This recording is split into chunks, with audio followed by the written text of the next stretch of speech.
So if you're going to be a modder, I think my best advice to you is to be smart about modding, and there's a reason why I'm saying this. Nintendo Switch modder who refused to shut down now takes to court against Nintendo without a lawyer. The alleged Nintendo Switch modder who refused to shut down their business despite a warning from Mario Maker and Nintendo now appears to be taking the Titan on in court without a lawyer. As reported by Torrent Freak, Ryan Dolly, the alleged owner of modding company Modded Hardware, has denied any wrongdoing in court, even that he owns and operates the business at all. Nintendo filed a lawsuit against the Mod Hardware in July, alleging it not only offers the hardware and firmware to create and play pirated games, but also provides customers with copies of pirated Nintendo games. Dolly mostly responded to the lawsuit's claim by saying, and otherwise claimed he lacked sufficient information for either to admit or deny the allegations. His defenses include fair use, invalid copyrights, and lack of standing, fraudulent inducement, an arbitration case, failure to state a claim, and unjust enrichment. The lawsuit will now move forward to discovery process where the likes of dispositions, requests for documents, and so on will take place. The Modded Hardware website has now been made private, with users requiring a password to access it. Nintendo taking legal action over copyright complaints isn't uncommon, but the allegations against Modded Hardware have sparked a particular unusual saga.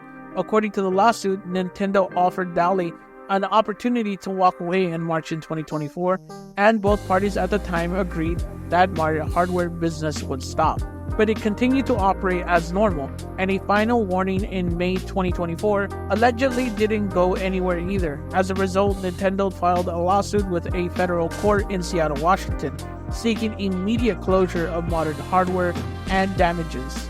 Typically, when a customer purchases a hacked console on circumvention services, defendant reinstalls on the console a portfolio of ready-to-play pirated games, including some of Nintendo's most popular titles, such as Super Mario, The Legend of Zelda, and Metroid games, Nintendo lawsuit claimed.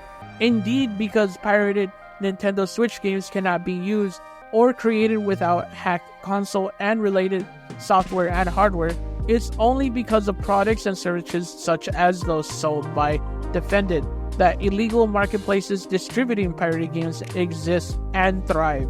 Look, man, Nintendo's in the right here. And modders who do this, hackers who do this, who do the mods that are legal, by the way. The mods are completely legal, and you're more within your rights to do so. Does Nintendo like you doing that? No. But it's not going to sue you over it because it's legal. But if you're selling copies of the games that you're that people are more than likely going to go out and pirate, let's just be real.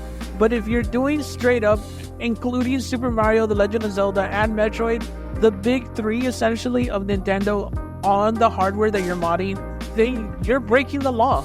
100% you're breaking the law, and you should be sued.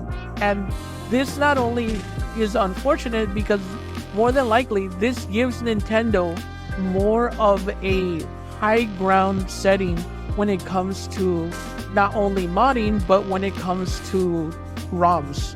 And Nintendo has hated mods and ROMs for the longest time, and this just gives them more of that high ground that you don't want a multi-billion-dollar company to have, because they gave this guy a chance, not once, not twice, but 3 times to stop doing what he was doing, and he didn't listen, and now he's being sued.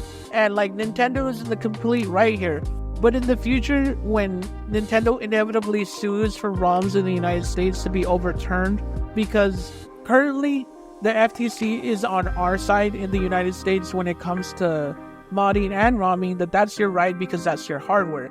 But in the future, if Nintendo tries to do so and say the FTC really isn't defending that because there's somebody in there that's incompetent, then yeah, more than likely Nintendo would win.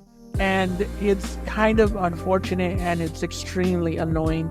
And I really hope that people stop doing stuff like this, because it just ruins it for everybody. And yeah, so like, make sure you guys like, comment, and subscribe. Let me know what you think of this lawsuit. Do you think Nintendo's in the right?